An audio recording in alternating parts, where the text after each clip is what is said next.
Hi, this is Sir Chan. Alam mo ba na dito sa aming bayan ay tahanan ng kultura at saya? Kaya tara, samahan mo ko and let's discover Santa Maria! Mula sa mayamang kultura, magagandang tanawin at masasarap na pagkain. Malugod kong ipinapakilala ang bayan ng Santa Maria, isang bayang payapa na binubuo ng 33 barangay. Tahanan nito ng one of the living treasures of Ilocos Sur, si Dedicacion Doliente, isang local fabric weaver ng tinatawag na Binetwagan. Dito mo rin masisilayan si Edgar Diga, ang natatanging manlilikha ng aming ipinagmamalaking baston. Dalawa pa lang yan sa yamang ipinagmamalaki ng aming bayan. Next naman nating puntahan ang makasaysayang bahagi ng Santa Maria. Ito ang Santa Maria Centennial Bridge. Ang tulay na ito ang gateway to the municipality kung galing kang norte. Pero hindi lang ito ang tulay na nag-uugnay sa kwento ng bayan. Narito rin ang lumang tulay ng Santa Maria, isang national cultural treasure na higit 200 taon nang saksi sa kasaysayan ng bayan. Lo and behold, isang UNESCO World Heritage Site na tunay na hiyas ng Ilocos Sur, ang Minor Basilica of Our Lady of the Assumption, na nakatayo sa isang burol na mayroong 85 steps na batong hagdanan. Tanaw mo rin dito ang kagandahan ng bayan, umaga man o gabi. Sa likod naman nito ay matatanaw mo ang isang malaking krus at ang Old Spanish Cemetery and Chapel. Mula sa pamalang kasaysayan, tara, atin namang tikman ang lasa ng kulturang Ilocano.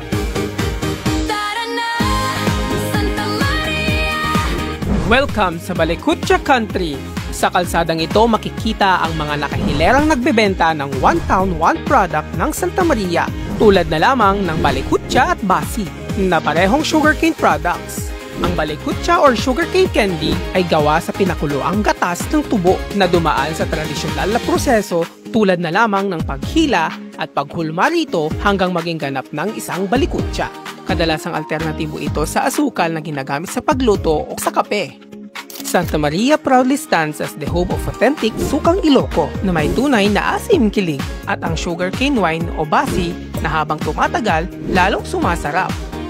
Dumako naman tayo sa pamilihang bayan kung saan bida ang mga preskong gulay, preskong prutas at mga preskong isda. At syempre hindi mawawala ang mga inihaw. Dito rin sa palengke matatagpuan ang sikat na panghimagas na Telmas Halo-Halo na mahigit 5 dekada nang naghahatid ng masarap, creamy at refreshing na halo-halo. Nakakatakam, di ba? Matatakam ka palalo sa mga kakanin ng Jedjens Delicacies. Lalo na ang kanilang sikat na nilupak na gawa sa kamoteng kahoy. Nagsimula sila sa tradisyonal na paraan ng paggawa gamit ang almires at pistilo. Busog na ba ang iyong mga mata? Naku! Meron pa itong malutong na sitsaron na niluluto na 4 na oras sa kumukulong mantika. Meron din silang lechon. At sa gabi naman, balot! At isang refreshing cup of iced coffee. Yan, energized na tayo at ready na tayong pasyalan ang likas na ganda ng Santa Maria.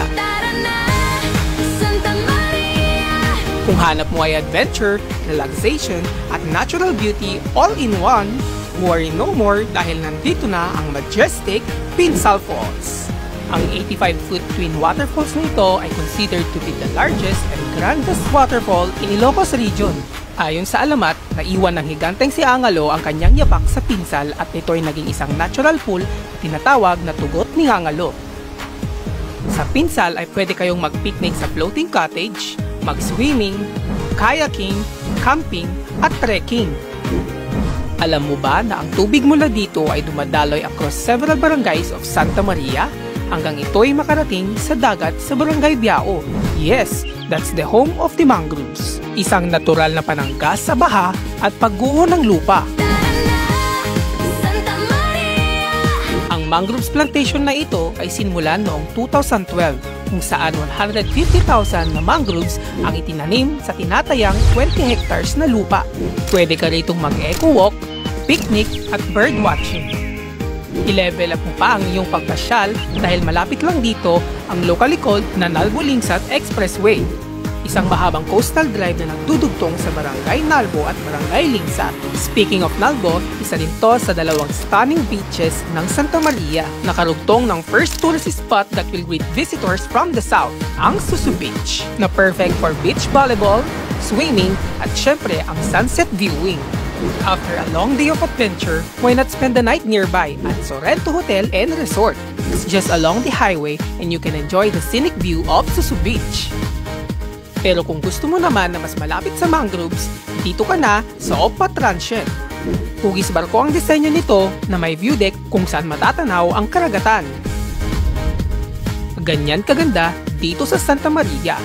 Mula sa pamanang kasaysayan, mga pagkain kay sarap tikman, mga tanawin na nakakabighani, at mga tutuluyang maaliwalas lagi. Masayang bumisita dito sa Santa Maria, bayan ng mga ngiti at saya, magiliw at magaan kasama. O naniniwala ka na ba ng aming bayan ay tahanan ng kultura at saya? Kaya tara na, let's discover and love na Limnos a Santa Maria!